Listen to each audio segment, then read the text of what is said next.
Halo, Assalamualaikum warahmatullahi wabarakatuh. Kembali lagi di Jeda Nulis. Dan kali ini saya kedatangan tamu. Karena saya sudah berkunjung ke sana, sekarang Cinta yang berkunjung ke sini. Cinta Laura. Hai, terima kasih udah diundang loh. Terima kasih sudah hadir di sini, Cinta. Apa kabar? Baik, sangat Kabar. sibuk tapi kayaknya kita berdua orang-orang yang memang senang sibuk ya. Seneng sibuk. Jadi walaupun schedule-nya back to back, tapi kita tetap senang ngejalaninnya. Seneng karena kita menjalani sesuatu yang kita suka. Exactly. Jadi itu yang bikin tidak lelah kayaknya. Ya secara fisik lelah sih, tapi bisa kita atasi. Nah, Cinta, ada banyak hal nih yang aku kumpulin terkait dengan ketika kita sudah bikin podcast waktu itu. Iya. Kemudian Cinta juga sempat mengutip aku di obrolan di depan Kementerian Agama dan Iya. Kemendikbud, ya Kemendikbud Ristek waktu itu. Nah, yang pertama tapi soal nasionalisme. Nah, ini yang sering orang ingin tahu dari Cinta Laura. Iya. Bahasa Indonesianya tetap masih belum fasih dalam bahasa kita, biasanya belum fasih. Seringkali itu menjadi starting point orang kemudian meragukan. Ini nasionalismenya gimana sih? Right. Gitu, Cinta Laura. Nah, aku pengen tanya, nasionalisme bagi Cinta Laura apa? Sehingga kemudian merasa, kalau orang tuh kan merasa, oh kalau gua nasionalis, gua harus berbahasa Indonesia dengan pronunciation yang seperti umumnya orang lain gitu kan ya, dan Iya. lain sebagainya. Nah, nasionalisme menurut Cinta Laura. Oke, pertama-tama aku rasa pertanyaan itu ada dua part ya. Kita bahas part pertama, yaitu bahasa. Menurut aku, sepanjang karir aku, bahasa Indonesia aku udah semakin membaik. Kalau bahasa Indonesia aku tidak membaik, mana mungkin aku bisa berbicara soal ide-ide kompleks, nggak hanya di podcastku sendiri, tapi juga membuat speech di depan, ya bisa dibilang orang-orang yang sangat penting di negara kita ya. Dan ide-ide yang aku ekspresikan itu tidak ada yang simple. Ya memang untuk membuat speech tersebut, waktu itu aku sangat membutuhkan bantuan kamus dan juga Google Translate. But yang penting aku rasa message yang aku berusaha berikan sangat jelas dan diterima dengan baik oleh banyak orang. So I think pronunciation is not a big deal at all. Kenapa? Karena kalau kemampuan kita atau nationalism kita dijudge hanya karena accent, menurut aku itu cara berpikir yang sangat sempit ya. Dan nggak usah bahasa Indonesia deh, kita pikirkan bahasa Inggris. Bahasa Inggris sendiri aja ada beberapa accent. Ada American accent, British accent, Australian accent, South African accent. Bahasa Spanyol pun orang berbahasa Spanyol di Spanyol dengan yang berbahasa Spanyol di Argentina atau di Meksiko, itu aksennya sangat berbeda. Jadi apakah kita mau bilang, oh kamu bukan warga negara yang baik karena bahasa, misalnya Inggris kamu bukan seperti orang Amerika, atau bahasa Spanyol kamu bukan seperti orang Spanyol. I think that's such a simplistic argument dan sangat tidak masuk akal dan membuktikan bahwa siapapun yang mengkritik aksen aku atau siapapun di luar sana ya mempunyai percaya diri yang sangat rendah. Ya, itu pertama. Let's talk about part 2. Part 2 adalah apa nationalism menurut aku. Memang untuk mencintai suatu negara atau suatu budaya, mungkin salah satu cara kita mengekspresikan itu adalah melalui bahasa, tapi tidak selalu begitu. Ada, maaf, tapi ini kenyataannya orang-orang di luar sana yang mungkin Indonesianya perfect, tahu segala RU yang ada di negara ini dan mungkin bisa mengingat semua event-event penting dalam sejarah Indonesia, tapi ternyata korup. Ternyata pernah menyakiti orang lain, mau itu dengan bentuk fisik atau mental, dan melakukan hal-hal atau kejahatan lain. So are you gonna say mereka adalah aset negara yang patriotis dan nasionalismenya tinggi? Absolutely not. Jadi menurut aku tolak ukur kecintaan kita terhadap suatu negara atau nasionalisme kita nggak bisa hanya dijudge dari bahasa. Yang harus dijudge atau dinilai adalah apa yang kita perbuat untuk negara tersebut, untuk membantu negara itu lebih maju, lebih sejahtera, dan apa yang kita berbuat agar menginspire orang-orang di sekitar kita untuk bisa menjadi yang individu yang lebih baik juga agar bisa menjadi aset negara. Oke. Clear, Jadi yang right? Dan itu bahasa Indonesia loh. Iya, Jelasinnya. dan penting sekali bahwa nasionalisme itu soal apa yang kita kontribusikan Exactly. untuk bangsa dan bagaimana kita mencintai bangsa, karena kontribusi itu lahir dari kecintaan kita. Iya. Nah, salah satu kontribusi yang sempat diperbincangkan dari Cinta adalah membangun sekolah. Iya. Nah, gimana ceritanya dulu waktu itu? Jadi keluarga mama aku, kita mempunyai yayasan yang namanya Sukarseno Peduli. Sukarseno itu nama keluarga dari pihak mama aku ya. Oke. Dan misi kita dari awal adalah membangun sekolah-sekolah hancur kembali. Maksudnya merenovasi sekolah-sekolah hancur di daerah Bogor. Kenapa Bogor? Karena dulu waktu aku pindah dari Jerman ke Indonesia, kita tinggalnya di daerah situ, di sebuah kompleks. Nah, suatu pagi, mama aku jalan-jalan tuh di luar kompleks kita yang bisa dibilang sangat nyaman dan indah. Dan ternyata di luar kompleks kita banyak orang-orang dan anak-anak yang bersekolah dalam kondisi yang sangat buruk. Misalnya atapnya runtuh, atau tidak ada furniture, jadi belajarnya di lantai, atau kurikulumnya dari tahun 80-an, padahal ini udah tahun 2007 gitu. So that's crazy, terbelakang hampir 30 tahun, ya kan? Dan akhirnya mama aku punya tekad untuk membuat yayasan yang jadinya Yayasan Sukarseno Peduli, dan dari situ sampai sekarang kita udah membangun kembali 10 SD dan membangun satu SMP. Awalnya kenapa 10 SD dulu? Karena kita percaya bahwa untuk memperbaiki pendidikan Indonesia harus ada fondasi yang kuat, yaitu SD. Ya. Tapi ternyata SD-SD ini yang adanya di kaki Gunung Salak, by the way, jadi benar-benar terpencil, banyak anak-anaknya nggak punya biaya untuk meneruskan sekolah ke SMP karena ongkos untuk ke kota sebelah terlalu tinggi. Jadi ada masalah besar, ada dua masalah besar. Satu, anak-anaknya putus sekolah, jadi habis SD udah, or perempuannya dipaksa menikah. Jadi itu kan perkawinan anak adalah sesuatu yang ilegal, ya. So untuk mencari solusi dari dua masalah itu, akhirnya kita mendapatkan dana untuk membangun sebuah SMP di kaki Gunung Salak. Jadi sekarang kita juga punya satu SMP yang namanya Pangerasan Education Center. And I mean, we're so happy karena kita udah membantu lebih dari 4.000 anak-anak mendapatkan sekolah secara gratis. Yang benar-benar tidak mampu kita bantu untuk biaya uniformnya dan peralatan sekolahnya. Gaji guru juga kita make sure di atas upah minimum Kabupaten Bogor. So they're all very happy dan kehidupan mereka jauh berbeda dengan dulu. Dulu waktu kita baru mulai, kalau kita tanya kepada anak-anaknya di situ mau jadi apa kalau udah besar, blank. Muka mereka blank, no response, benar-benar diam. Karena mereka dikasih kesempatan bermimpi aja enggak. Sekarang if you go there, kalau kita bilang good morning, mereka jawab good morning. Terus kalau ditanya mau jadi apa, ada yang mau jadi dokter, ada yang mau jadi guru, ada yang mau jadi polisi, makeup artist, president, and we're so happy. Salah satu murid kita yang terbaik, dia tidak hanya mendapatkan beasiswa untuk S1 di UI, dia juga sempat S2 di Jerman dan sekarang punya perusahaan sendiri, travel agency gitu. Oh, berarti udah lama sekali. Udah hampir 15 tahun kita hampir punya 15 tahun punya sekolah itu. Sekolah itu. Oke. Nah, pendidikan itu kan memang menjadi salah satu pondasi dan seringkali menjadi akar masalah di Indonesia. Dan Cinta membangun sekolah sebagai salah satu kontribusi di bidang pendidikan.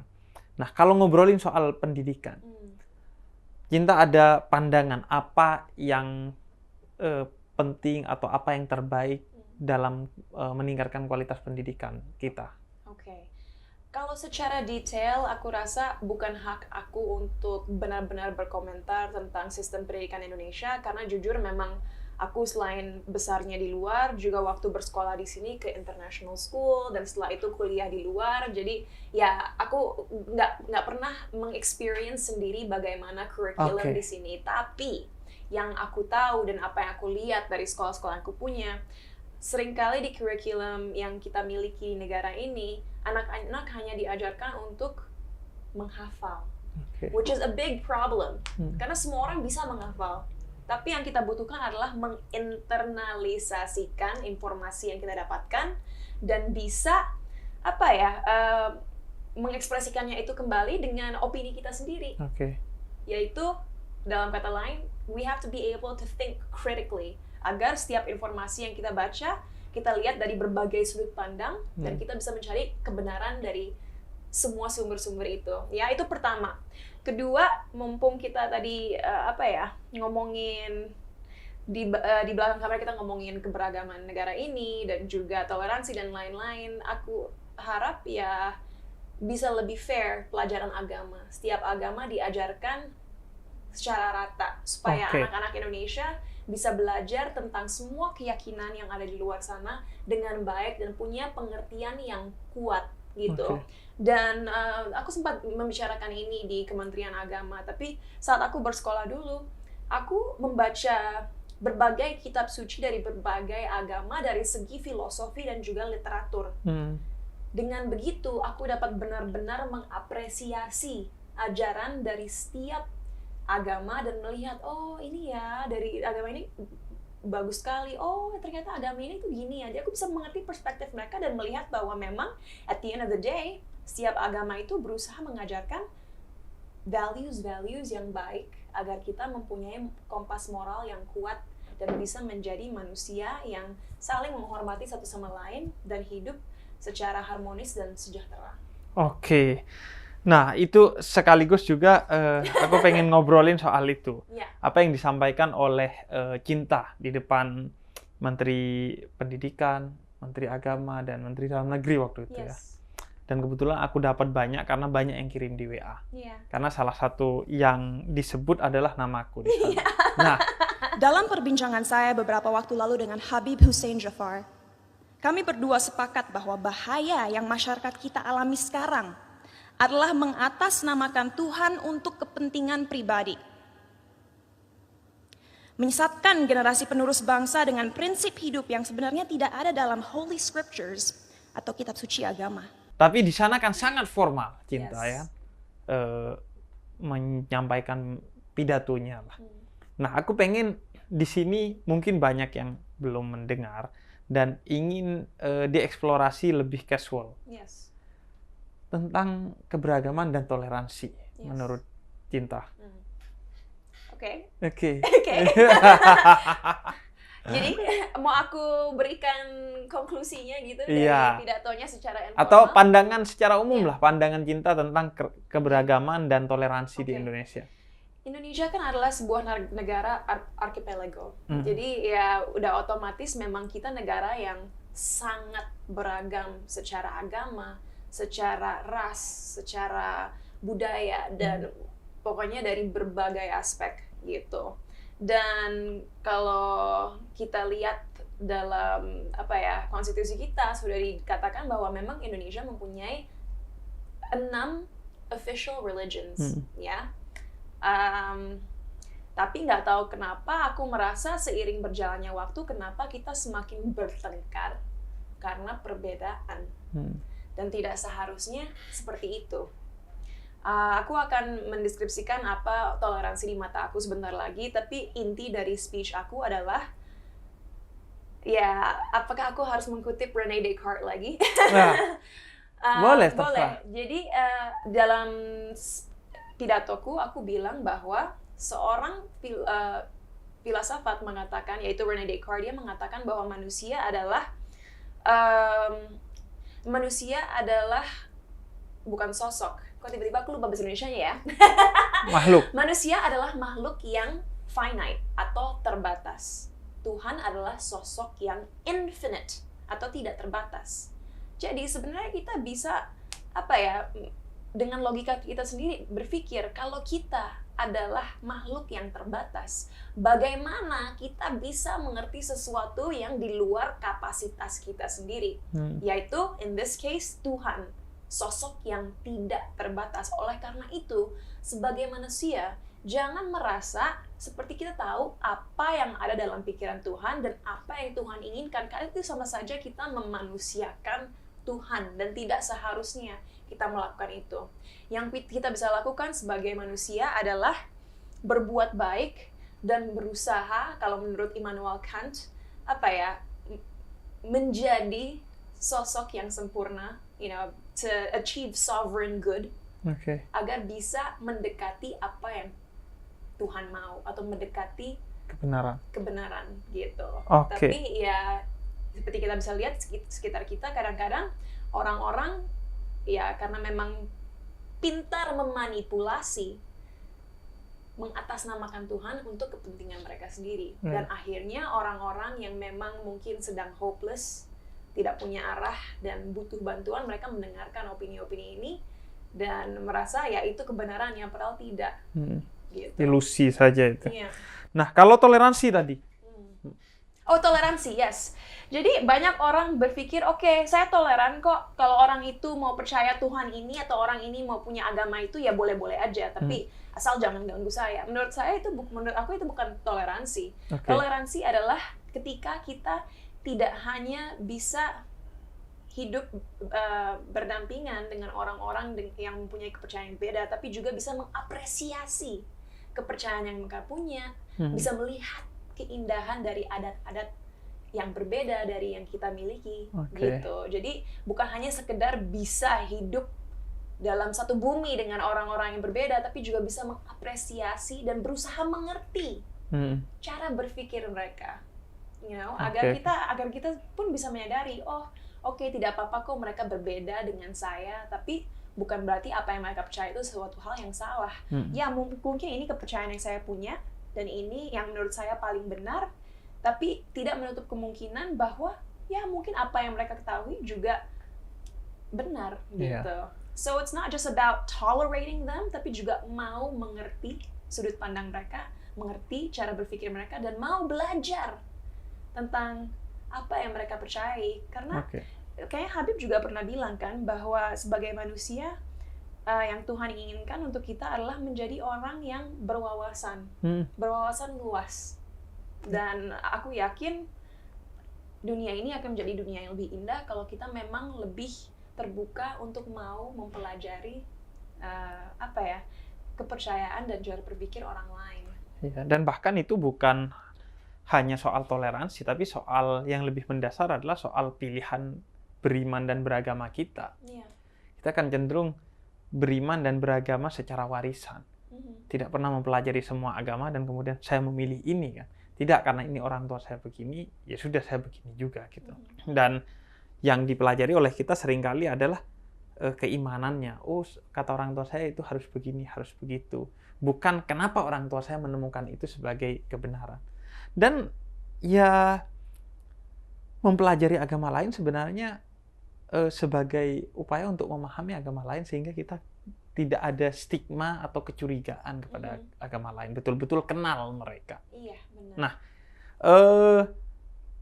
yang juga sering nih ditanya setelah aku diundang Cinta podcast waktu itu, Cinta itu emang Muslim? Nah, itu. Serius. Itu hampir semua, 80% itu nanya, oh Cinta itu Muslim ya? Iya. Nah, dan akhirnya aku jelasin bahwa iya gitu. Tapi pertanyaannya, bagaimana Cinta memandang keislaman itu sendiri? Keislaman Cinta sendiri atau menjalani keislaman Cinta? Gak bicara soal Islam ya, tapi keberislaman seorang Cinta, Laura. Pertama, pertanyaan aku adalah apa sih bentuk seorang Muslim yang sejati? Can you tell me, apakah mereka mempunyai warna kulit yang tertentu, warna rambut yang tertentu, pakaian yang tertentu? Karena coba aku balik lagi argumentasinya. Misalnya kita ngomongin apa sih orang Indonesia yang sebenarnya? Karena aku bisa berargumen, oh Habib kan keturunan Arab. Berarti Habib bukan orang Indonesia dong, atau misalnya seorang yang keturunan Cina, oh kamu kan keturunan Cina, berarti bukan Indonesia dong. Kita nggak bisa berpikir kayak gitu, karena lagi-lagi negara kita negara yang beragam. Jadi orang Indonesia tuh tidak ada satu bentuk orang Indonesia yang mendeskripsikan orang Indonesia yang sejati, karena kita sebenarnya mix, nggak usah blasteran Eropa seperti aku, nggak usah. Orang Indonesia itu blasteran dengan sendirinya, gitu. Jadi sama dengan pertanyaan ini, like kok apakah cinta benar orang Islam? Aku rasa aku tidak harus berteriak dan bilang aku adalah Muslim, ya. Kayaknya di bio Instagramnya perlu diganti. Atau di bio Instagram. Iya, kayaknya ganti jangan cinta Laura, cinta Islam. Exactly. Aku tidak merasa harus memproklamasikan agama aku karena aku sangat secure dengan kepercayaan aku. Orang-orang yang merasa mereka harus memaksakan kepercayaan mereka kepada orang lain, aku rasa adalah orang-orang yang sebenarnya tidak yakin dengan kepercayaan mereka sendiri. Karena kalau kita secure, kita confident dengan kepercayaan kita, dengan iman kita, dengan apa yang kita tahu, kita nggak akan merasa harus memaksa orang lain mempunyai kepercayaan yang sama. Karena kita udah tahu apa relationship kita dengan Tuhan. Kalau buat aku personally, menjadi orang yang beragama atau seorang Muslim itu adalah sesuatu yang sangat private. Itu adalah lagi-lagi relationship aku dengan Tuhan. Sejak kecil aku diajarkan kok bagaimana cara sholat dari mama aku. Kalau bulan puasa aku berpuasa. Saat Idul Fitri, sholat Id, dan aku melakukan semua hal-hal yang diharuskan dalam agama Islam. Tapi lagi-lagi, aku tidak merasa aku harus mempublikasikan itu. Karena menurut aku, menjadi seorang Muslim itu bukan sebuah pencitraan. Aku tidak merasa bahwa untuk dipandang sebagai orang baik atau role model yang baik itu berarti misalnya post Instagram aku harus menunjukkan aku sedang sholat atau aku sedang ada di dalam masjid. Dan bukan hak orang lain juga untuk merasa mereka harus melabel aku sebagai agama ini atau agama itu, atau merasa aku harus memposting hal-hal seperti itu. Karena itu juga bagian menjadi individu yang toleran dan juga menghargai orang lain. Kalian nggak usah mempertanyakan kepercayaan orang lain. Biarkanlah mereka melakukan apa yang mereka rasa benar selama itu tidak merugikan orang lain, dan mudah-mudahan juga bisa berdampak positif kepada orang lain. So, for me, my religion is personal and private. Aku percaya adanya Tuhan, aku berdoa, dan aku berusaha berbuat baik. Tapi aku tidak merasa harus membuktikan itu kepada orang lain. Gitu. Iya.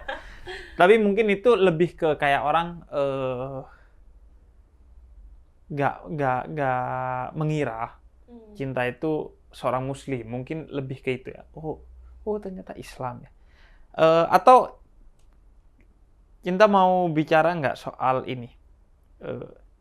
Islam kalau menurut seorang cinta Laura, nilai sebagai value ya, tidak sebagai seorang Muslim itu berdoa, sholat dan lain sebagainya, enggak, tapi sebagai value menurut cinta yang di antara nilai-nilai yang penting. Mungkin ini terdengar sangat generic dan mungkin orang-orang dari berbagai agama bisa mengklaim hal yang sama.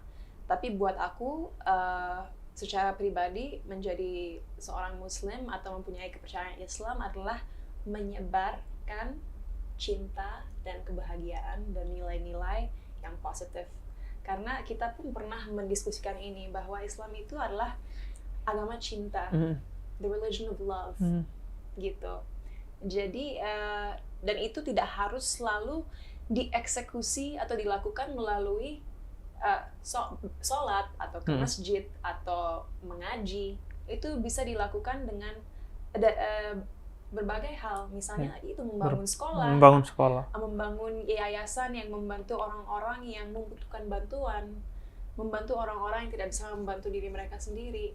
So, to put it simply, Islam adalah sebuah agama yang mengajarkan cinta dan menyebarkan cinta. Dan siapapun yang menggunakan agama, apapun agama itu, untuk kejahatan, untuk menyebarkan nilai-nilai yang bohong, yang menjatuhkan orang lain, di mata aku itu bukan Islam. Oke. Menarik. Jadi itu penghayatan, karena setiap orang pasti punya penghayatan terhadap agamanya masing-masing yang sangat private. bahkan beberapa orang mungkin ya menghayati Islam dengan sesuatu yang sangat tidak rasional mungkin atau tidak. Ya, kenapa kamu Islam? Ya karena Islam menyelamatkan saya dari ini, dari itu dan lain sebagainya. Tidak mesti rasional. Karena itu aku sering jelasin bahwa pintu hidayah atau masuknya Islam di zaman Nabi beberapa orang itu nggak mesti semuanya dari diskusi. Bahkan sebagian kecil saja yang berdiskusi. Ada yang karena melihat sosok Nabi dengan keagungan akhlaknya dan lain sebagainya. Nah, tadi juga sudah disinggung soal yayasan. Jadi punya yayasan. Nah, aku pengen nanya ke Cinta soal filantropi. Filantropi. Karena filantropi ini sesuatu yang sangat dekat dengan kita di Indonesia. Orang Indonesia itu baik-baik banget. Ada bencana apa bisa sumbangan sampai lebih. Di beberapa platform-platform seperti Kita Bisa, itu dia minta 100 juta. Dalam sehari bisa lebih dari 100 juta hingga miliaran akhirnya. Sehingga kemudian dia sumbangkan ke yang lain si penggalang dananya. Orang Indonesia itu baik-baik. Tapi kadang ada banyak hal dari kebaikan orang Indonesia itu yang masih penuh anomali. Misalnya orang Indonesia cenderung tidak mau mengatakan bahwa dia menyumbang di sini. Karena khawatir riya katanya. Padahal dalam Al-Quran diperbolehkan untuk memotivasi orang lain, untuk pelaporan, dan lain sebagainya. Kemudian banyak hal lah. Nah, aku pengen yayasan yang Cinta dirikan tersebut, itu landasannya filantropi bagi Cinta Laura itu apa? Kenapa aku melakukannya? Iya. Kalau buat aku pribadi, kenapa aku melakukan kegiatan filantropi? Karena itu aku rasa adalah misi yang Tuhan berikan kepada aku. Kenapa aku dilahirkan ke dunia ini? Buat aku, hidup aku nggak ada artinya jika yang aku kejar itu hanya ketenaran atau uang. Kenapa Tuhan memberikan aku kesuksesan secara finansial dan juga ya secara popularitas? Karena aku percaya Tuhan ingin aku menggunakan platform yang aku miliki, uang yang aku miliki untuk bisa berdampak positif bagi orang banyak. Jadi aku rasa sebenarnya kalau mampu, seharusnya semua orang yang mampu melakukan sesuatu yang philanthropic gitu. Karena memang sudah obligation kita sebagai manusia untuk saling membantu jika mampu. Mungkin makanya oleh karena itu orang-orang baru sadar lagi bahwa aku mempunyai yayasan yang sudah membangun banyak sekolah akhir-akhir ini, karena nggak sengaja ada seorang netizen yang bilang, Cinta punya loh yayasan yang udah membangun 11 sekolah, tapi aku sendiri tidak mempromosikan itu. Karena aku merasa ya memang bukan suatu hal yang harus dipromosikan sih. I'm just doing it so I can make other people happy. Tapi kalau orang tahu atau orang ingin menanyakan aku tentang hal itu seperti Habib tadi, aku akan jawab. Dan itu adalah bentuk aku mudah-mudahan memotivasi orang lain untuk melakukan hal yang sama karena udah ditanya. Tapi tidak perlu aku misalnya setiap hari di social media selalu mempost soal yayasan aku karena memang bukan itu motivasinya, bukan untuk membuat aku lebih terkenal atau lebih dicintai atau disukai, tapi memang it's something I want to do from the bottom of my heart. Dan ya kalau buat aku pribadi 2 tahun yang lalu aku mengalami sebuah epiphany di mana aku sadar bahwa ternyata kebahagiaan buat aku pribadi itu tidak bisa aku dapatkan dari karir yang terus berkembang tinggi atau dari pendapatan finansial yang terus naik. Tapi ternyata aku baru ngerti apa itu kebahagiaan sejati saat aku sadar bahwa aku mempunyai kekuatan untuk membantu orang banyak. Dan itulah misi aku untuk seumur hidup aku. Aku udah pernah cerita sebenarnya di salah satu interview sebelumnya bahwa aku ingin sekali mempunyai yayasan kalau bisa sebesar Melinda dan Bill Gates Foundation suatu hari. Karena that's what makes me truly happy. Manusia adalah makhluk sosial. We're social creatures. Kita butuh satu sama lain. Dan kalau yang kita pikirkan hanya diri sendiri, aku rasa hidup nggak akan terlalu bermakna. Oke, keren, keren. Semoga ini jadi motivasi lah ya buat banyak orang. Dan cinta tidak mau hanya terkenal. Artinya bagaimanapun, tapi cinta akan dikenal sebagai seorang yang terkenal, artinya artis. Nah, ada beberapa catatan aku tentang dunia public figure. Bagaimana kemudian public figure menjadi pribadi yang tidak mementingkan pengaruhnya kepada orang lain. Ya mau aku ngasih pengaruh negatif, suruh siapa lo ikut gitu. Dan lain sebagainya. Nah, aku membayangkan public figure itu sebagai satu tanggung jawab moral. Absolutely. Jadi ketika kamu menjadi figur, ya kamu menginfluence orang dalam hal positif sebagai bentuk tanggung jawabmu kepada orang. Atau minimal, kamu menjadi public figure yang menarik gitu, yang elegan. Tidak yang kemudian hanya memburu tadi popularitas lah, bahkan sampai jualan sensasi, kontroversi, dan lain sebagainya. Nah, aku pengen tahu Cinta Laura memandang tentang dunia public figure itu sendiri. Menghayati public figure sebagai apa? If I'm being honest, sebenarnya kesalahannya bukan hanya di public figure-nya. Tapi juga di platform-platform medianya. Mau itu televisi, atau majalah, atau YouTube sekalian. Karena sedihnya, nggak hanya negara kita ya, banyak negara mempunyai problem ini juga. Tapi di Indonesia, platform-platform media ini dan juga public figure sangat mementingkan rating, views, dan juga ya at the end of the day, uang. Dan bagaimana mereka bisa mendapatkan tiga hal itu? Biasanya lewat konten-konten yang kontroversial atau benar-benar ya bisa dibilang berita-berita yang menunjukkan keburukan dan juga negativity. Sampai-sampai banyak platform media lupa diri dan tidak peduli lagi tipe konten apa yang mereka sajikan. Yang penting mereka bisa dapetin uang, rating yang tinggi, dan views yang banyak. Mereka kerjain itu terus. Dan dampaknya adalah domino effect, di mana kita membiarkan masyarakat kita mengkonsumsi konten-konten ini, dan akhirnya membodohi diri mereka sendiri. So it's our fault. When I say our fault, maksud aku adalah public figure, platform media. Karena media itu sebenarnya adalah tool terkuat yang bisa mendorong untuk sebuah shift paradigma untuk terjadi. Sehingga kita bisa merubah mindset orang-orang dan membuka pikiran orang-orang kalau kita membuat konten yang tidak hanya engaging, menarik, tapi juga edukatif. Tapi platform media ini dan juga public figure ini memilih untuk tidak melakukan itu karena mereka lebih mementingkan diri mereka sendiri. So, untuk menjawab pertanyaan Habib, sebenarnya pada dasarnya at the root of everything, obligasi or obligation seorang public figure adalah yaitu menggunakan platform mereka untuk mengedukasi masyarakat dan juga memberikan nilai-nilai positif. Kenapa? Karena kita harus pikirkan bahwa kenyataannya adalah negara kita adalah negara yang berkembang, yang artinya tidak semua mempunyai privilege seperti Habib dan aku untuk misalnya bersekolah yang tinggi, berinteraksi dengan orang-orang yang pikirannya terbuka. Banyak anak-anak, adik-adik kita di luar sana yang mungkin orang tuanya pun tidak selesai sekolahnya. Di sekolah mereka sekolah online dan mungkin handphone aja nggak punya, jadi mereka nggak sekolah. Di rumah mereka tidak bisa belajar banyak dari orang tua mereka sendiri karena orang tua mereka sibuk bekerja dan mungkin juga tidak punya wawasan yang dibutuhkan anak mereka.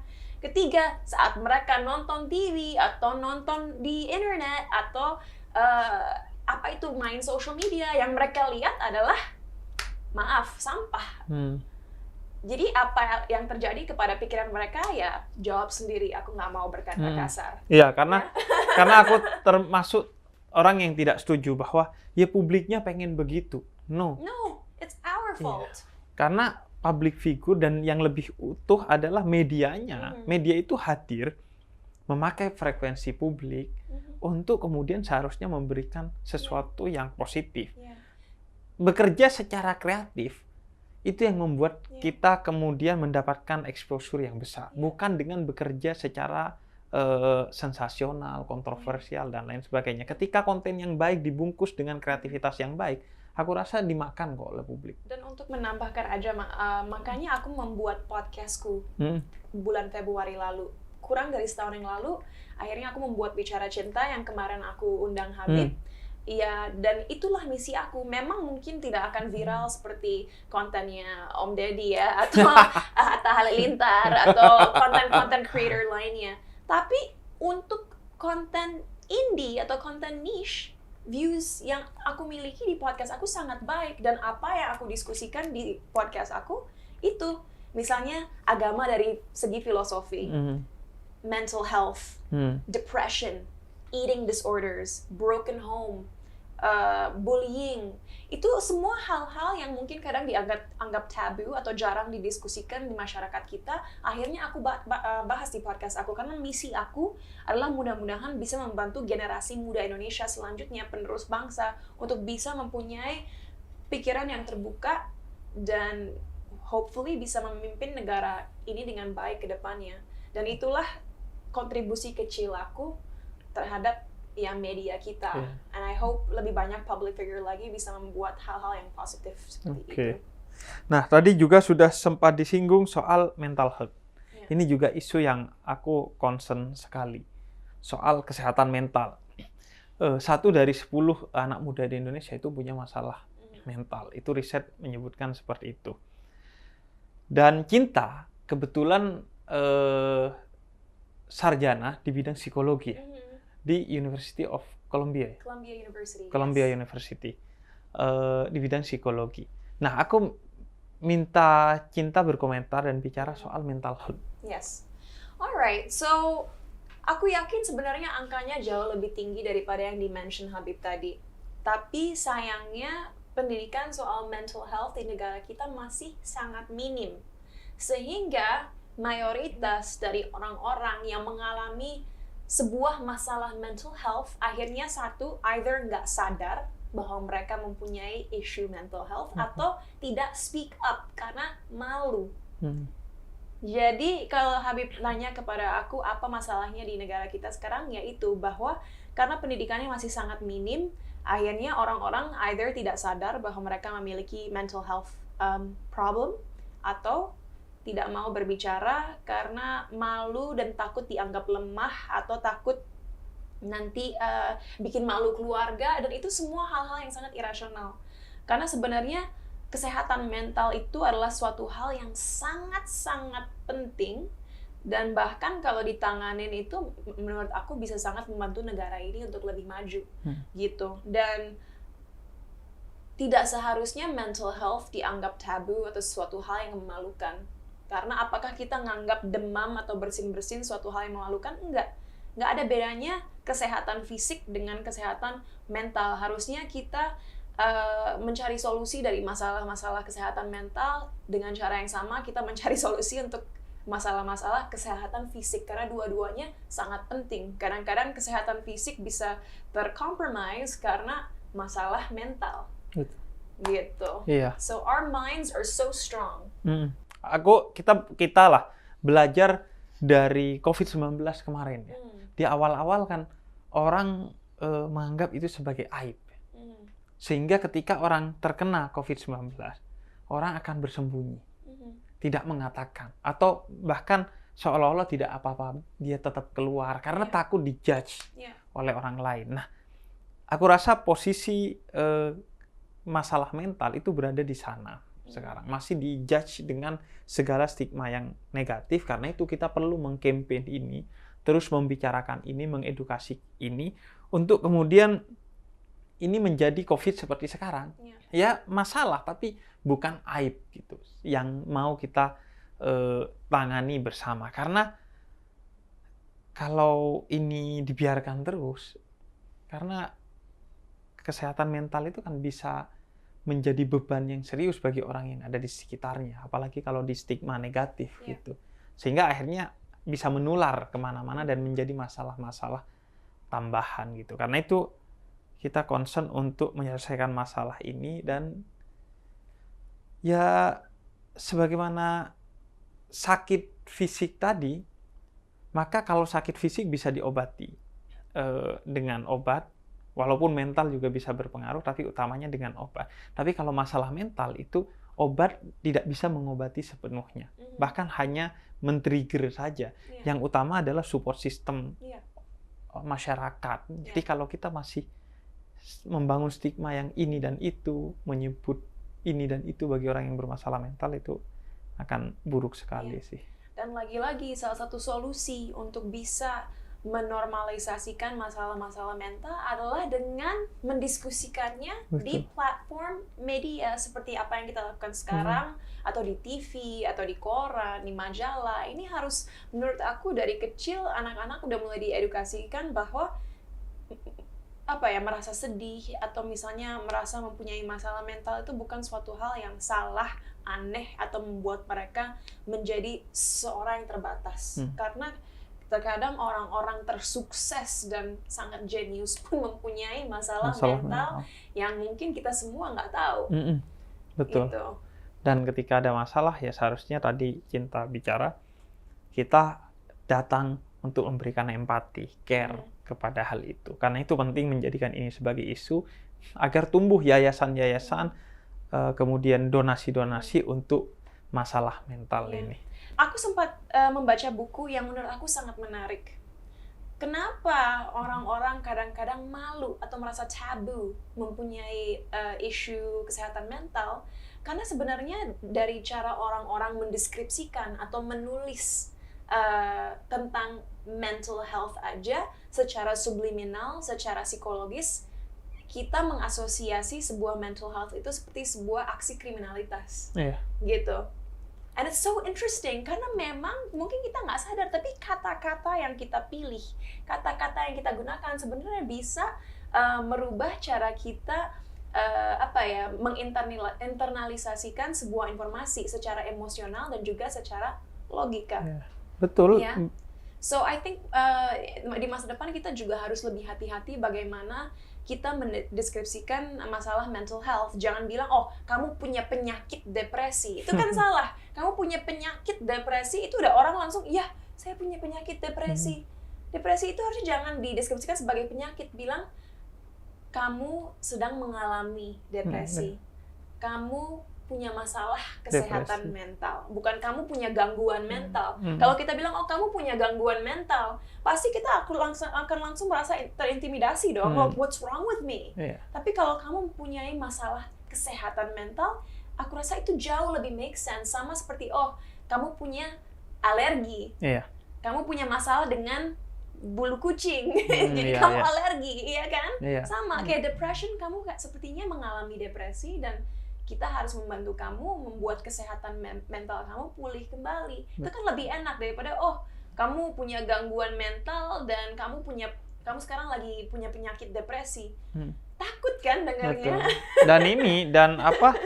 Dan bahkan yang terbaik kalau kamu tidak bisa menjadi komentator yang baik kepada orang yang punya masalah mental adalah diam.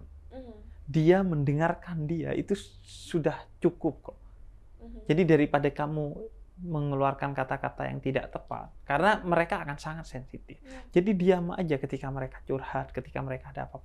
Nggak ada satu kata pun yang keluar. Itu sudah sangat membantu. Makanya kata Nabi dalam hadisnya, kalau tidak bisa berkata baik, lebih baik diam. Tapi at least beritahu orang yang kalian kenal yang mungkin punya masalah kesehatan mental itu bahwa kamu siap untuk mendengarkan apa yang ada dalam hati dan pikirannya. Karena kadang-kadang didengar aja udah bisa langsung bikin kita lega. Dan mungkin kalau merasa awkward karena nggak bisa memberikan komentar, bilang aja, maaf, aku nggak bisa ngasih komentar, tapi kamu bisa percaya aku bahwa aku nggak akan ngasih tahu orang lain tentang hal ini. You have to be trustworthy too. Itu penting ya. Itu menjadi sangat penting. Bahkan jangankan mental, justru kriminalitas pun yang seharusnya kita jadikan mereka itu menjadi lebih baik itu ketika masih di penjara ataupun sudah keluar. Karena itu jangan juga membangun stigma tentang mantan narapidana, kan seolah-olah begini dan begitu, seolah-olah tidak bisa berubah jadi lebih baik. Enggak. Jadi kriminalitas pun harus kita perlakukan dengan baik, karena itu disebutnya lembaga pemasyarakatan. Iya. Untuk membuat mereka lebih baik. Kalau kita malah dalam sikap pun kadang orang yang punya masalah mental dulu, walaupun sekarang sudah ada hukum yang melarangnya, itu dipasung. Jadi seperti orang yang punya Bukan kriminalitas. dulu, Habib. Saya bukan gimana ya? Aku kira-kira tahun 2017 pergi ke suatu desa di Karangasem, Bali, sama Ibu Suryani. Dia adalah seorang profesor yang memang berdiri di bidang mental health. Dan kerjaan sosial beliau adalah membantu keluarga-keluarga di Pulau Bali dengan anggota keluarganya yang punya yaitu masalah mental.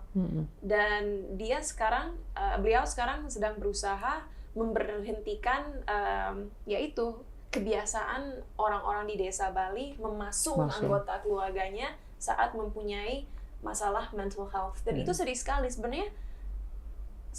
Aku rasa ada deh fotonya di Instagram aku. Iya. Jadi ini sebenarnya masalah yang masih ada di negara kita, dan aku yakin nggak hanya di Pulau Bali aja, tapi juga di pulau-pulau lain. Dan karena itu butuh aksi kita bersama, karena ketika mereka tidak dipasung, itu pasti akan ada risiko-risiko yang harus ditanggung. Karena itu harus ada support system berupa rumah bersama, rumah sehat mental, dan lain sebagainya, untuk kemudian agar itu tidak menjadi beban keluarga juga, karena keluarga mungkin tidak juga bisa mengatasi mereka, apalagi keluarga yang kurang mampu. Oke, Cinta, terima kasih atas obrolannya. Terima kasih ngobrol-ngobrol. Kita ngomongin hal-hal dasar yang penting sekali untuk jadi pegangan kita, dan sekaligus ini untuk memberikan standar bagi public figure. Ayolah bikin sesuatu yang bisa berkontribusi. Entertain satu hal, tapi hal lain adalah edukasi sih. Jadi kalian punya suara, punya privilege atas hal itu, manfaatin juga, intinya sedekahnya lah kalau dalam bahasa agama.